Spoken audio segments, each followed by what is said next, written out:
ఏకంగా 22 kgs weight gain అయిపోయాను. మీరు ఈ 3383 ఫాలోవర్స్లో ఒకరైతే నా పరిచయం మీకు అవసరం లేదు, కానీ కొత్తగా చూస్తే మాత్రం అందరికీ హాయ్, నా పేరు నితిన్. నేను 2023 Feb 16 ఫస్ట్ టైం జిమ్లో జాయిన్ అయ్యా.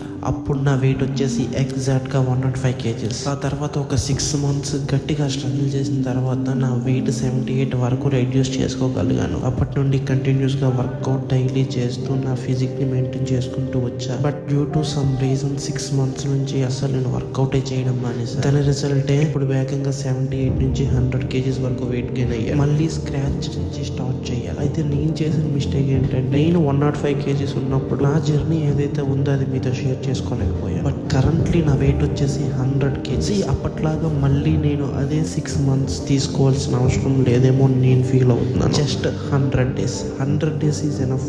రాబోతున్న 100 డేస్లో నేను మళ్ళీ 100 కేజీస్ నుంచి 78 కేజీస్కి రావాలనుకుంటున్నాను. చూద్దాం అవుద్దో అవ్వదు. మీరేమనుకుంటున్నారు? నేను వెయిట్ లాస్ అవ్వగలను అనుకుంటున్నారు, అవ్వలేను అనుకుంటున్నాను? ఒకసారి నా ఇన్స్టా పేజ్ని చెక్ చేయి. నేను ట్రాన్స్ఫార్మ్ అవ్వగలను అవ్వలేను ఒక్కసారి వచ్చుకో. 6 months తర్వాత పెడుతున్న రీల్ కదా, అస్సలు రీచ్ ఉండదు. సో కొంచెం పెద్ద మనసు చేసుకొని ఈ రీల్ కొంచెం రీషేర్ చేయండి, మీ ఫ్రెండ్స్కి షేర్ చేయండి. సో దయచేసి ఫాలో చేసుకోండి.